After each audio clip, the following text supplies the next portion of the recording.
Yo, what's up, guys? Teacher Paul up here. It's funny, I almost said yo the voice. Try to. I almost started singing John Farnham.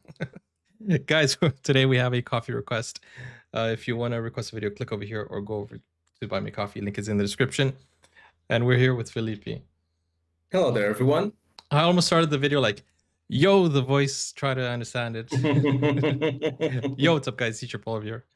Okay. We're having a problem, both me and Paul, because we're we're starting to wake up to one of John's memorable songs. I mean, it has been like 2 straight days, and it has been happening to us, and it's very crazy.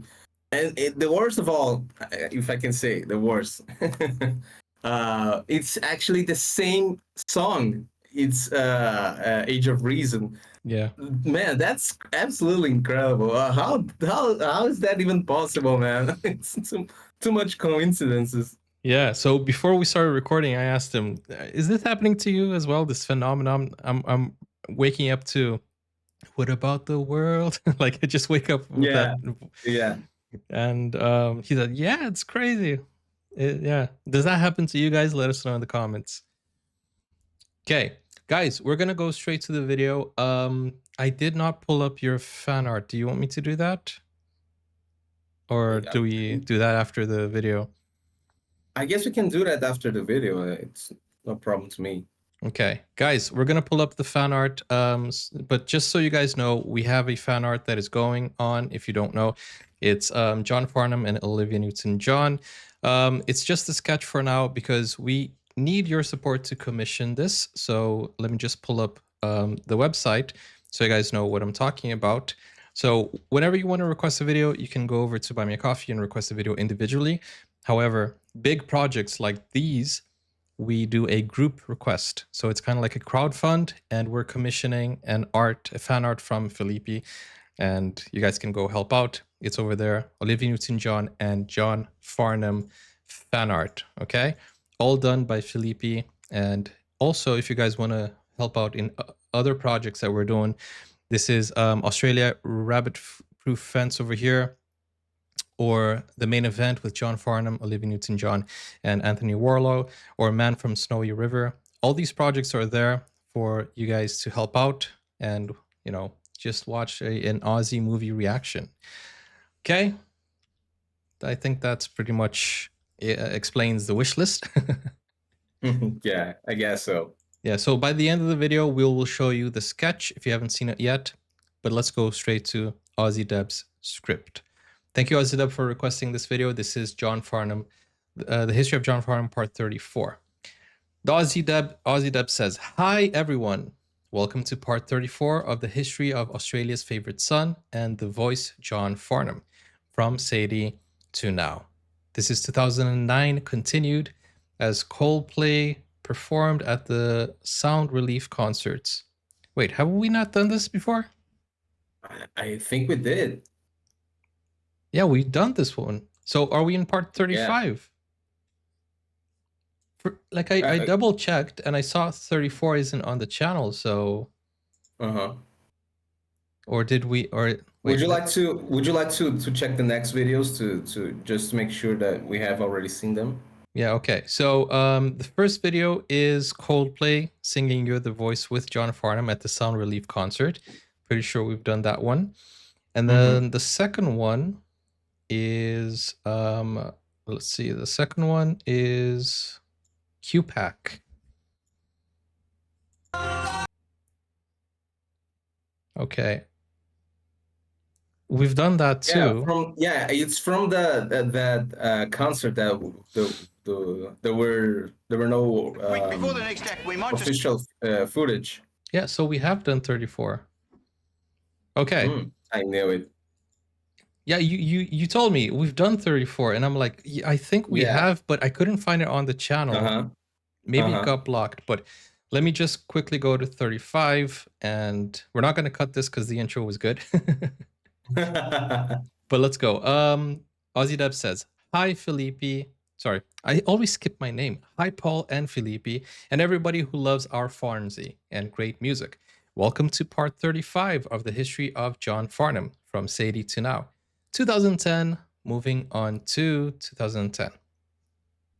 It has been 30 years since John Farnham and Byron, is it Burn? Burn TV shows, Burn TV or Burn TV, I think that's how you say it. And I have included a clip of John performing Stevie Wonder's Superstition. Not too sure about the dancing, but John's acting and singing are incredible. Thanks again to Dr. Cap for remastering this. Enjoy. Okay, so let's go. The first video is Superstition. Okay, shout out to Dr. Cap. Let's do this. I need to check where 34 ended up.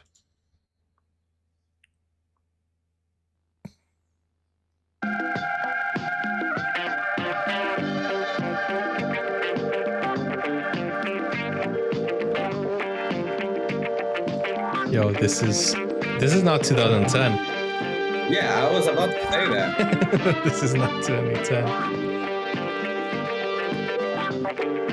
Very superstitious,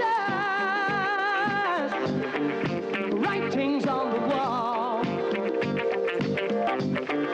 Very superstitious, That was a nice shot. letters about the ball. 13-month-old baby. Yo, we've never seen this clip. Yeah, me neither. 7 years of bad luck. Very funky. Things in your past. When you believe in things that you don't understand, then you suffer. Superstition everywhere.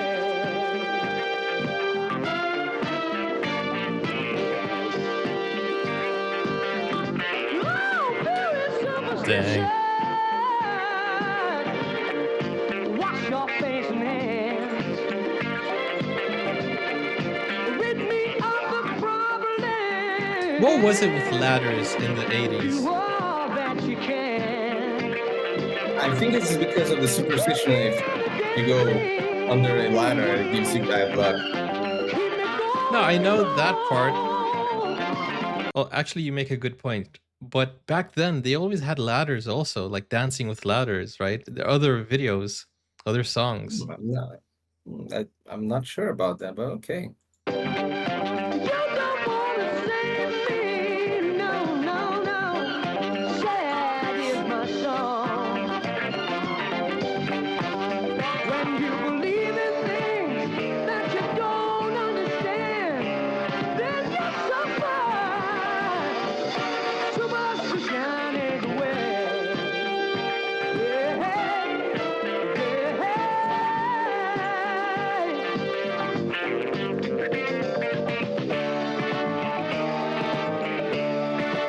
Yeah, No, Black Cat.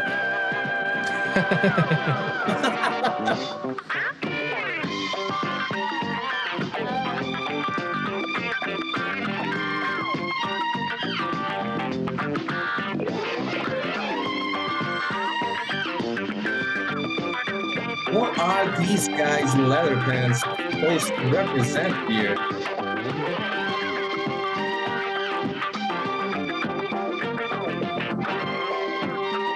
I'm not sure myself.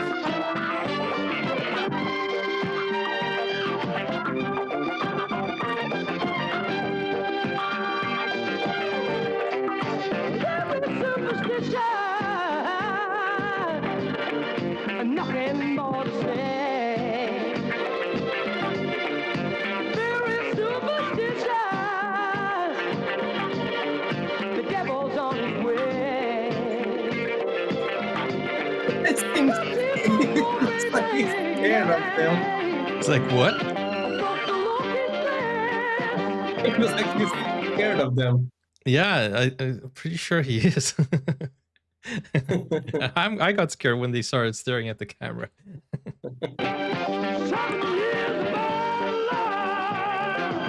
Dang. Good things in your past.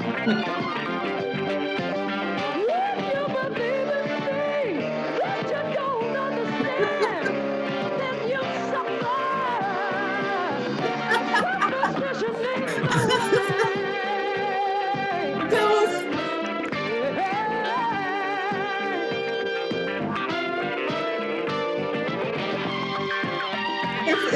like it wasn't even part of the script for the music video. It seems like it was genuinely trying to stay away from them. Maybe he wasn't given a script.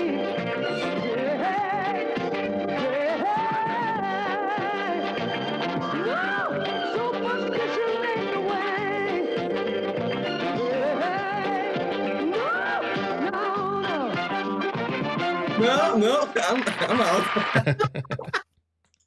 He's like, I'm out. No. Are you superstitious at all? No, I'm not. Well, I guess there are some things that you end up believing and you kind of know that it's not true, but you end up doing it because it's, I don't know, it's convenient. But I'm not superstitious at all. I mean, but speaking about talking about the video, I find it funny that John feels so out of place in this in this performance because I don't know, he feels like a guy that he ended up like stepping to the wrong place, you know, the wrong door, and it was like, oh, I think I should be leaving now. The back doors. Just got into the back rooms, actually. The back rooms. Yeah, the back rooms. Yo, that's the wrong back rooms, man. What do you mean? Is there a right one? Oh, okay. I guess you can say that. Okay. We're gonna go to the next part of the script. Where are we? Also, from 1980, 30 years ago, an interview with Michael Parkinson in Australia, remastered by Dr. Cap again. This also includes a performance by John, one of his most loved ballads. Okay, let's check it out. The 80s wasn't 30 years ago. And my first guest started his life as an apprentice plumber, which is strictly speaking what he still is. What happened was his plumbing apprenticeship was deferred when he became a... So remember, the timeline is like we're in 2010 now and 30 years before that. So does that make sense? Yeah, but the 80s is like 40 years ago. Not No, 30. but we're not in 2025 now. We're in 2010, 30 years ago. Okay. Yeah. Got it. pop star, That's and the he's idea. never bothered to buy himself out. He's one of the few people who survived the butterfly existence of being a pop singer to build a reputation as an all-round entertainer. He was one of the Australian stars selected for the Royal Variety Concert, which is, as they say, a far cry from Dagenham, where he was born. Ladies and gentlemen, Johnny Farnham.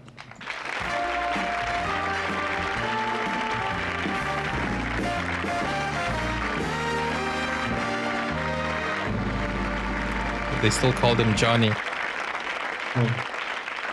I much enjoyed that Royal Variety Concert, and I also very much enjoyed your part in it. Thank you I very thought much. it was a highlight of Oh, it. the image quality is Enjoy so it yourself? good. Very much indeed. Remastered, I don't think yeah? I've ever been as nervous in my whole life. But Really. the audio could I be think louder. somebody just before I went on said that there were about 11 million people watching. And you make a blue in front of 11 million people, you've really made a blue. That's right, yeah. And you had some problem with the lyrics, didn't you? Which, I mean, you were telling me that you forgot the lyrics of the... Well, I'm apparently notorious for forgetting words. I do it all the time, even songs that I've been singing for 10 years. And I never actually had a problem with the lyrics with Help, which was the song I did on the Command performance. I did mess up a part of the thing where there was a big yell for help just after the band break, and I forgot to do it. Mm-hmm. And I heard an audio tape of it the next day, and it really annoyed me because I wanted to get it right on that night of all nights, you know. What was the worst, though, forgetful moment for you as a He is a singer? Well, perfectionist. apart from every live television show I've ever done, I've made a mistake. I mean, I have this recurring dream of making a mistake in the middle of the song, like they do on New Faces, and having to walk off and come on again. You know, really, I go through that every time I do a live television show. But I think the one that I remember most of all is the Tokyo Song Festival. Brian Cadd, who's an Australian songwriter, asked me to perform on his behalf at the Tokyo He's Song always very Festival, a serious song on called Don't You Know interviews. It's Magic. And Like, he always is serious, but then he just drops a joke and then goes back to being serious. It's awesome. I got up in front of 14,000 Japanese people who didn't know who I was or what I was talking about, and sang totally and utterly different words. And Brian was in the front row going, oh. And he's never forgiven me for it and still reminds me of it. But what happened to your entrance, your song in the contest? Oh, well, we won the Oh, right. Yeah. Oh, no, we were very lucky. I mean, they didn't know I made any mistakes. You didn't get the best lyric, did you, Barry? No, we definitely didn't get that. But we won the best performance of a composition and the most outstanding composition. Mm-hmm. Now, as I said in the introduction, you went overnight, more or less, from being a plumber. I mean, were you a good plumber? Yes, I was. The only thing, really, that plumbing did for me was stop me biting my fingernails. I mean, it's just... Oh, ew. That you never do when you're a plumber. But I think I would have made a good plumber because I enjoyed it. Why don't plumbers bite their fingernails? That's what I want to know. Really? You want to know that? Well, I thought it was obvious, really. No, I don't. In fact, I mean, do you still plumb around the house? Yes, I do. Yeah, occasionally, like if we get a leaky tap, I'll go and fix it. Graham Goebel, who is my record producer, has just bought a new house in Melbourne, and I rewashed all the taps in the house. What's funny about that? I got $1,000 for it. No, I didn't really. Wow. Actually, that's cheap. There's a lovely bit of useless information, that, which I collect snippets of useless information. I'm able to tell people that Johnny Farnham does plumbing around at his mates' houses, and they'll say, that's very interesting. But let's talk about this. You went overnight, and that's literally true, isn't it? From being a plumber to being a pop star. How difficult was it to adjust? Well, I mean, the difficulty, they weren't really difficulties. I mean, there was definitely an adjustment there. I mean, I left work 2 days before my first record was released. And I used to come home and just say, well, you know, what am I going to do? Am I going to be a plumber or a rock and roll singer? And I only had one chance at being a rock and roll singer, and I chose it. I think the main effect happened later, because I was 3 feet off the ground from the day Sadie came out and slipping around the country once every 6 weeks. But I think the main thing is that I missed out on being a teenager, really, from 17 to 22. Well, what was that missing out period like, though? I mean, what was the... We're going back how many years now? Oh, I don't remember. About 10 years. About 10 years. Yeah, 10 years. And that, I mean, it really was a fairly hysterical period in pop music, wasn't it? What was the hysteria like surrounding you? It was wonderful. I got touched in places I haven't got, you know... Really? Wait, what? What?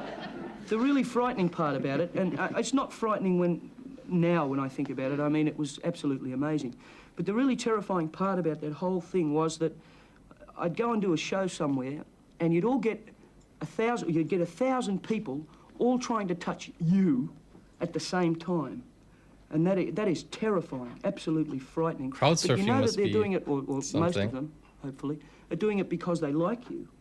But you get 1,000 people trying to shake your hand at the same time, it really can knock you over. Talking about being touched in places you didn't know you had, I remember that Dirk Bogarde once told me that when he was starting as a film star in England, as you recall, he was sort of ranked charm school and built up this big sex image, that when he had to go and make a personal appearance, he had to sew his flies up. What? What? What a fool the man was. No, You didn't do the same thing? No, I used to put Velcro on mine. That's that stuff. Velcro. No, I never had to do that. Never found it necessary, really. Well, let me ask you another question then. What about the problem with groupies? Were there any? Oh, countless. Were there? Yes. I can remember stories, funny incidences, but embarrassing at the same time. I was in Melbourne doing it. No, actually, I'm sorry, it was in Adelaide, doing a show, and I'd come back from the show and went to my hotel room, and there were 4 very young girls in the room. Otherwise, I could have been in a lot of trouble. And I walked in, and 3 of them were in my bed, and one of them was in the shower. Whoa. And I mean, you know, I just didn't know what to do. Call the police or whatever. No, I really didn't. You didn't know whether to take a shower or go to bed? Exactly, yeah.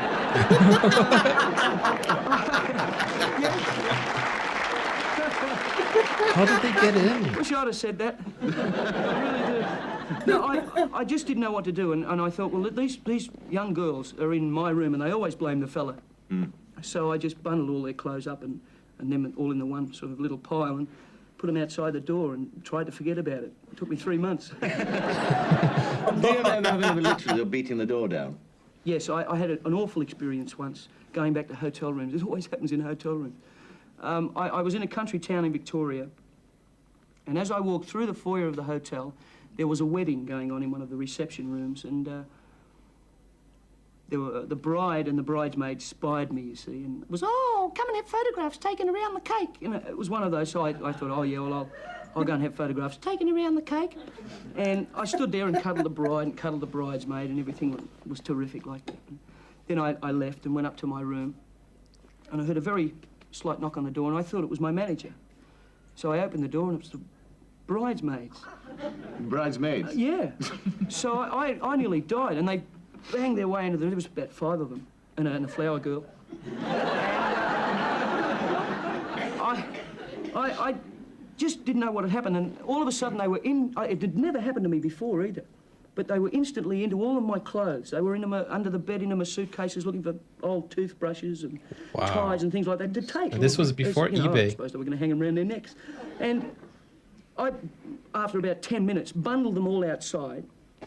And about 15 minutes later, there was a knock on the door again, and the bride was with the bridesmaids and a few of the female guests from the show, and they barged their way in again and did all that. And the bride got upset. I don't really want to get married because of all... And she's sitting on the end of my bed, crying in her bridal gown, with the bridesmaids going, yeah, it's awful, isn't it? And I'm going, oh, don't worry, love, everything will work out. Well, just then the doors burst open, and there was the groomsman and the bride's father and the groom, you see. So I've gone, oh, look out, John, you're in for a blood nose here. I can feel it coming, you know. So these guys got me bailed up into the corner, and they were about to hurt me, for want of a better word. And I just sort of, oh, go away. I did all that sort of thing and said, oh, I had nothing to do with this. I mean, they just came into the room.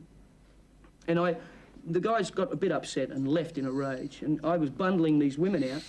And as I did, one of the lady guests, or one of the girl guests, she was about 17, fell over at the door and twisted her kneecap around here. I don't know how she did it, but it came all the way around to the side of her Oh, wow. leg. Yeah. You know, and I thought, oh, no. And the photographer from the wedding's there, and he's gone, click.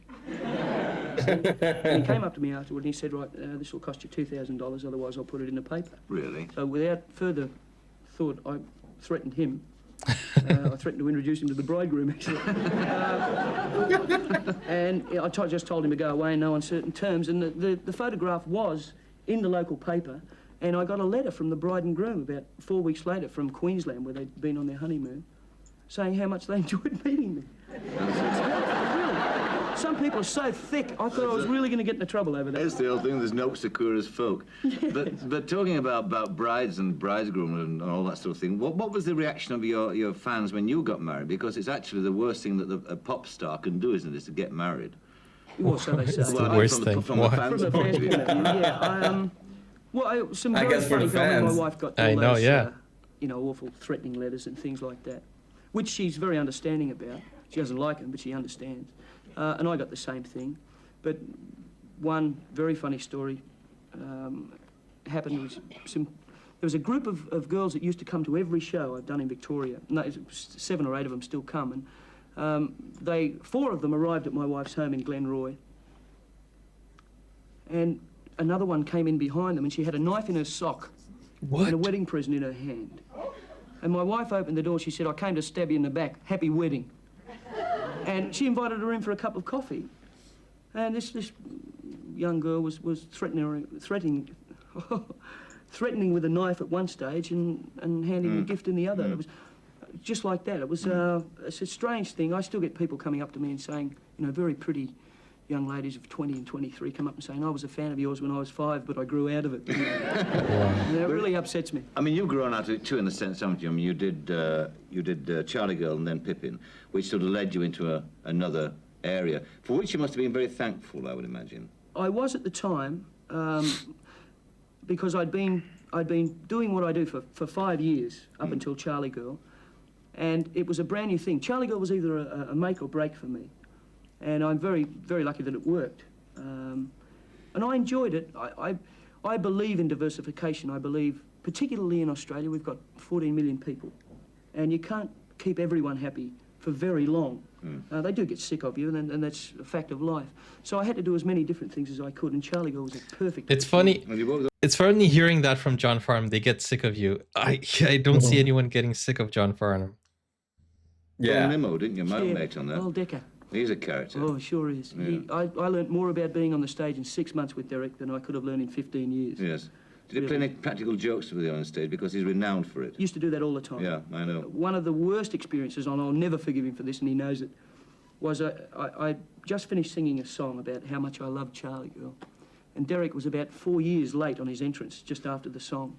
And I could hear the crickets croaking in the audience and people shuffling and looking at their programs and things saying, when is he coming on? And he finally did come on, and he walked straight past me over to the opposite side of the stage where he should have been and said, Mr. Studham, come over here. So I clenched my fist in my teeth and walked across. And he walked straight over the other side of the stage. He said, no, over here. And by this stage I was steaming. And we carried on. And he actually, if Derek did throw me that day, I forgot every line I've ever learnt for the show, and he gave me my lines back. And he did apologise to me afterwards, and I said, where the hell were you? And he said, I was out checking the receipts. No, He had a piece of the show, and we wanted to find out how much he'd earned that day. Piece of the show. He normally owns a theatre, as well. Yeah, normally. Yeah. Now, the next big jump that you're going to do is so you're going to go to the States, aren't you, for the first time? Yes. Mm-hmm. That's another sort of big change of direction for you. It sure is. For me, people have been saying to me for years, why haven't you gone over? I think a lot of it was fear, or not necessarily fear, but a feeling of inadequacy. I mean, there are a million people over there who've got 10 times as much talent as I have. The thing that I may have over a few of them is 15 years experience. Now I feel that I'm ready to try it, and I'll give it a good old go, you know. But I don't want people to think that, I'm deserting or anything like that, because you have to open your horizons. You have to go and look for more to do, and that's what I want to do. Mm-hmm. Now, you're going to sing us a song now, aren't you? A new number. Mm-hmm. Yes, called, what is it? It's called Please Don't Ask Me. Yeah. It was written nice. by Graham Goble from the Little River Band. I think it's one of the most beautiful songs I've ever had the pleasure of singing. It's All lovely. right. Here's Johnny Farnham, Please Don't Ask Me.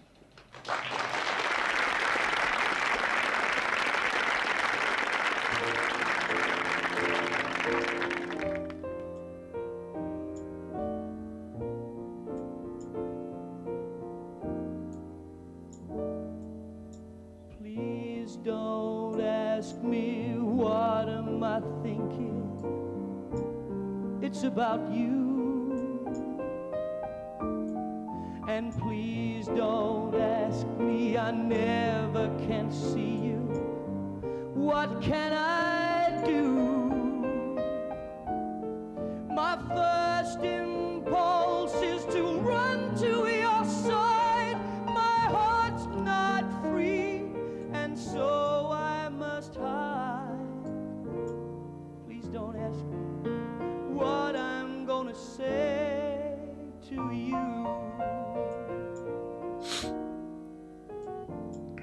I toss and turn, can't sleep at night. It's worrying me. I go to bed, can't sleep at night. But your face I see. It only hurts the more I pretend that we could ever be more than friends. Please don't ask me why I'm still in love with you. You could easily make me happy, that I know. But I try my best to never tell you so. I will sing to you my love songs and pretend, but I'll keep the secret right down to the end. Please not talking, I just can't explain. And please don't ask me why I go walking out in the rain. I could not live the life it would take to have you near, would be a mistake. Please don't ask me why I'm still in love with you. No, please don't ask me. What a voice.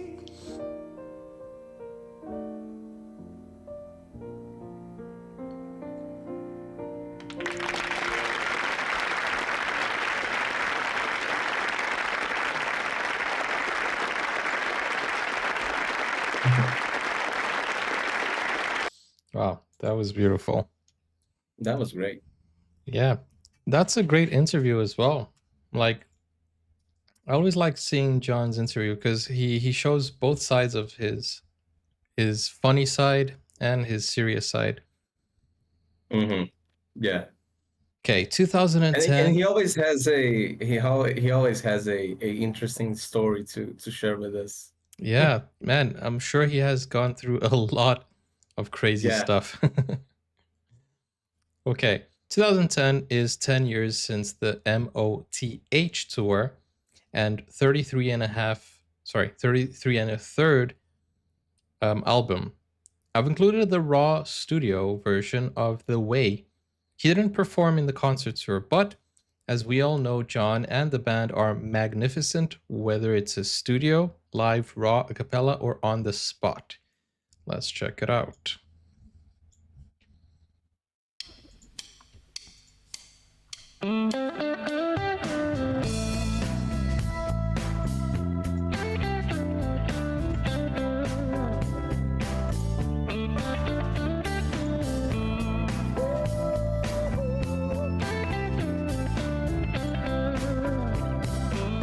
I've come to talk with you, my friend.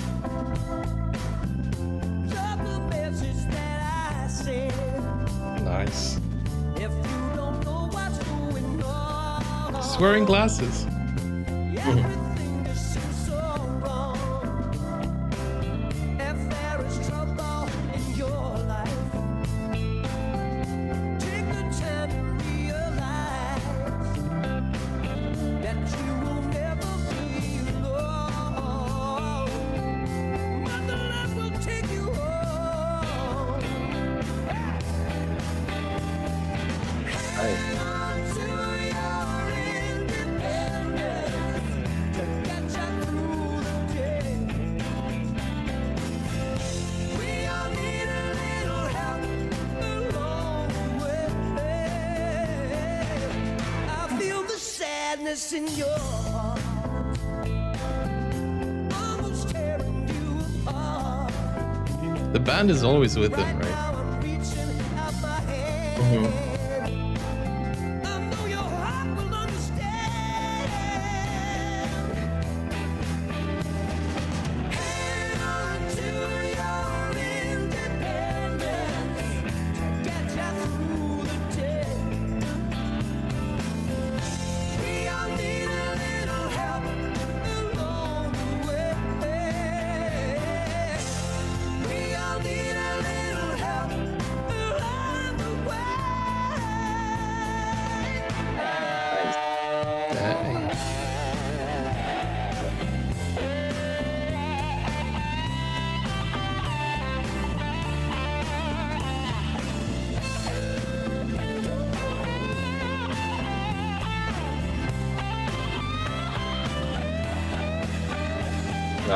Nice guitar solo.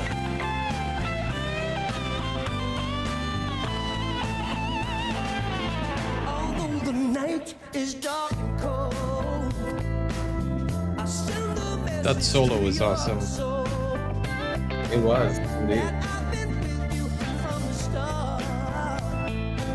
And we will never be apart. Hang on to your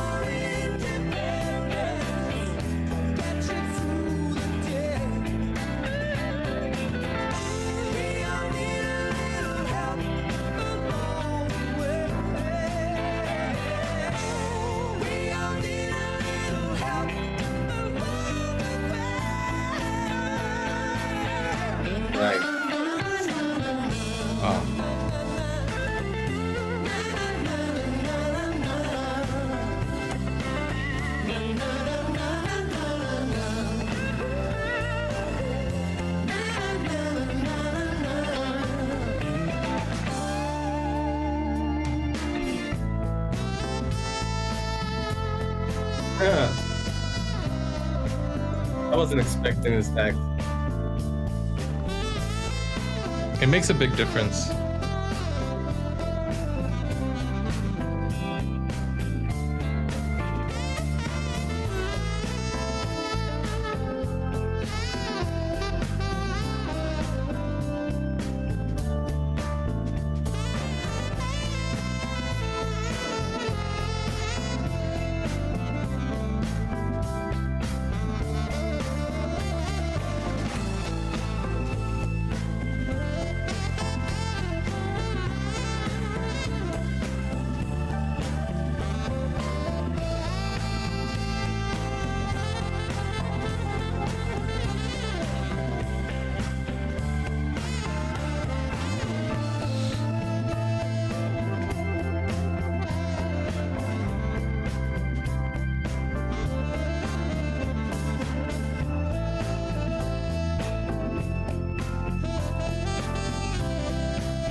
Wow.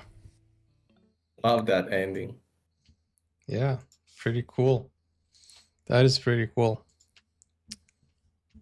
The sax, you know, I've said this before, we should use it more nowadays. Bring it back.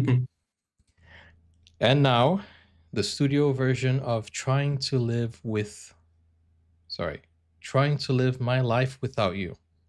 His studio versions are fantastic, and the band enjoy it so much as well. It's great seeing them like close-knit family in the studio. I know it's hard to believe, but I think we've also seen by now that John and the band's live performances are even better than the studio ones. Let's check it out.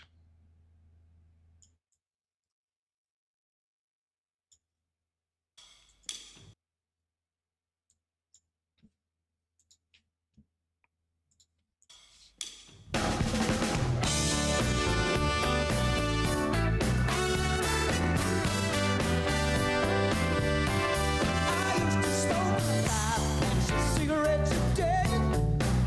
It was the hardest thing to put on the way. I drank 4 or 5 bottles of wine. I had a glass in my hand all the time. Oh, breaking those habits was hard to do, but it's nothing compared to the changes that you put me through. I'm trying to live my life without you today. It's the hardest thing I'll ever do. Trying to get the love we once shared. Interesting lyrics. Indeed. I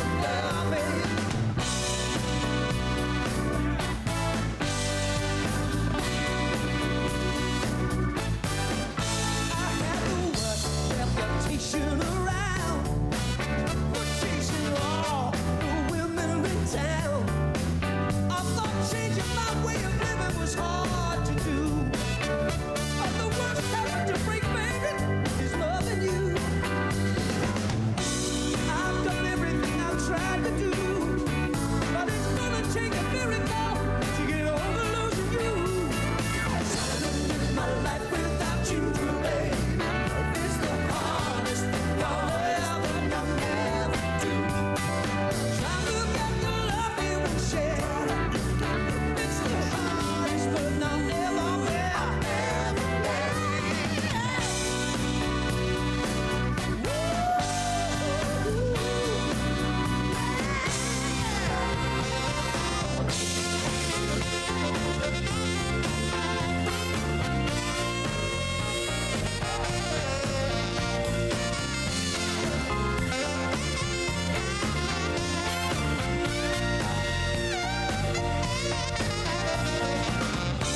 I've done everything I tried to do, but it's gonna take a miracle to get over losing you. Trying to live my life without you today is the hardest thing I'll ever do. Trying to get the love we once shared. Dang. Those high notes, man. I'm trying to live my life without you.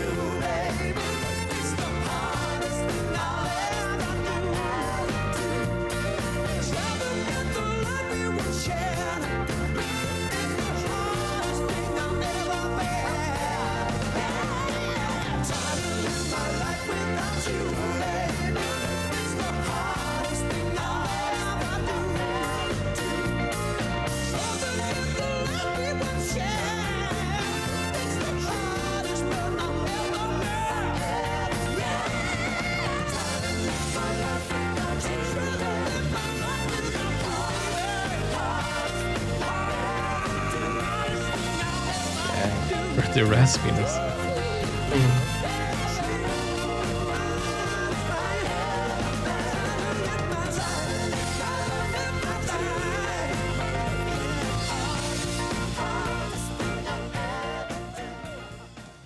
Wow, that is so awesome. Studio That was great. versions of John Farnham, studio sessions. To finish up part 34, I thought this was part 35. I don't know. It says here to finish up part 34. Now I don't know anymore if it's 35 or 34, but you guys know in the thumbnail. Here is John performing Man of the Hour, MOTH. At the 2000 area, when the 33 1/3 album debuted at #1 and was awarded the highest selling album aria in 2001. Just brilliant. This was the 5th #1 in 5 consecutive decades. There were many others as well, you can imagine. Okay, let's take a look. Let me just pull it up.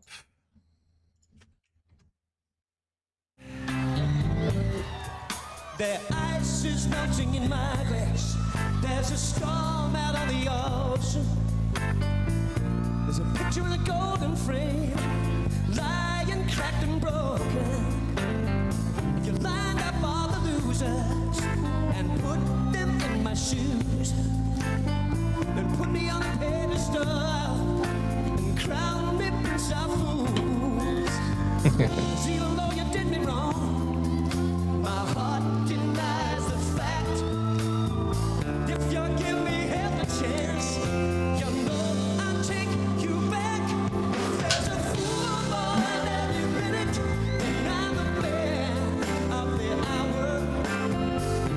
Since I've been living the life for so long now, there's a spotlight and I'm in it, 'cause I haven't got the power to know when love is over.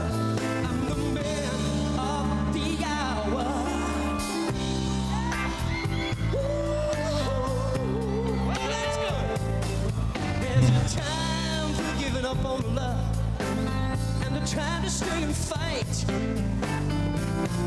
His songs are very lyrical. To be with you tonight. God, I must be twisted, 'cause I know you're just no good. If you ask me to blind my eyes, then girl, you know I would. If there's a fool on every minute, then I'm the man of the hour. Seems I've been living the life for so long now. There's a spotlight and I'm in it, 'cause I haven't got the power to know when love is over. I'm the man of the hour. Always stepping from my heart, let it beat again. In my world of self-delusion, only you can stop the bad. Doing sweet phrasing.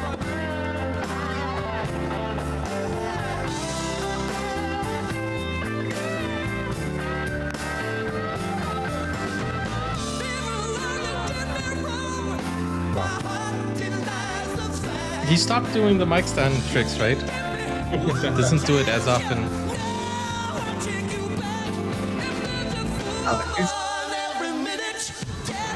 I think he still likes to play with it.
That is pretty Nice. cool. His vocals. This was 2010. Wait, this was 2000s. Wait, that was 2000s, right? 2010. Anyways, his vocals were still awesome.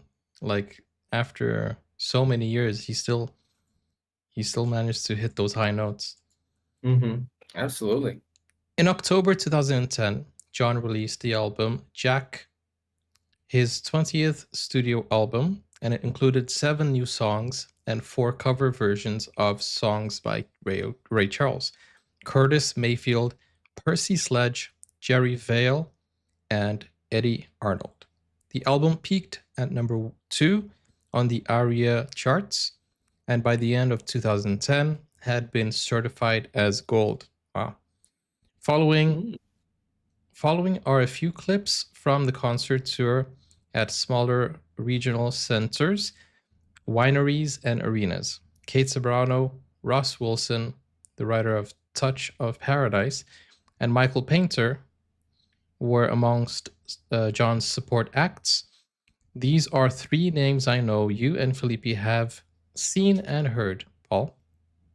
John would have loved being closer to his audiences. The first clip is a short teaser for the album. Okay, let's take a look.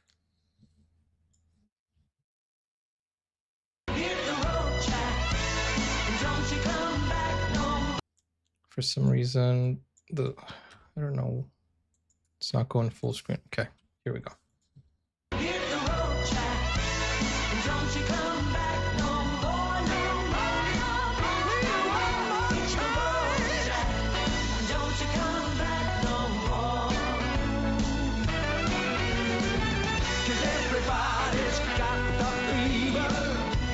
Something we all know. Fever isn't such a new thing. Fever started long ago. Hit the road, Jack.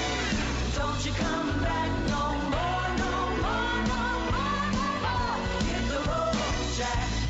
Don't you come back no more. Don't you come back no more. Don't you come back no more. And the mic stands. Nice.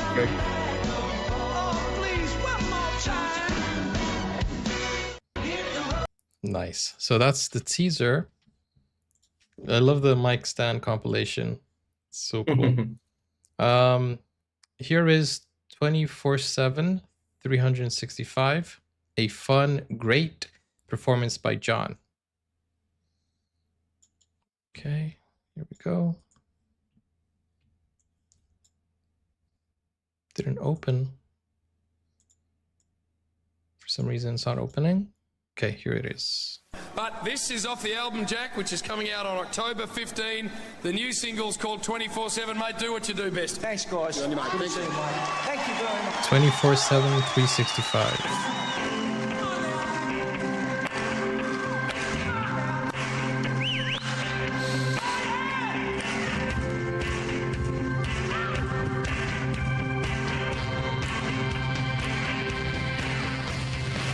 You wanna know if it's the real thing that we found?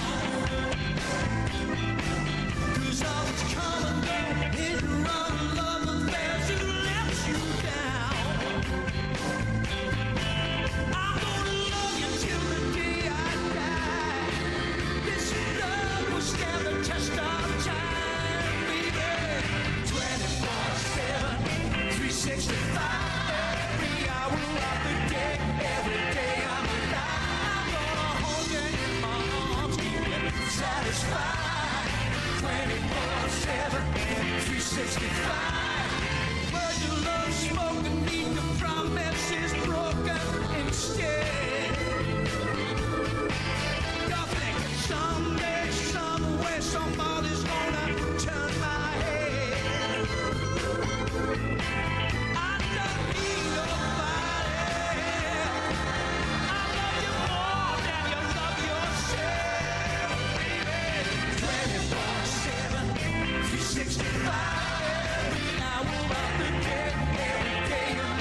great show.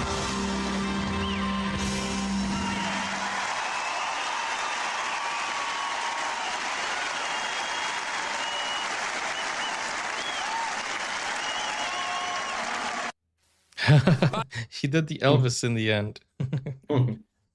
That was the Elvis hip shake. Okay, so 2011 is in the next part 36. Okay, so I think we are in part 35 now. Look out Yeah. for it. Felipe has been watching for this one, waiting for this one. Coming soon to YouTube for you. Producing this history of our wonderful John has been so much fun and has been so cathartic for me to put together, as the last 6 weeks of 2024 were very stressful. Okay, so this was done last year, and I'm finding more and more performances that I can use in later parts and meeting more and more people.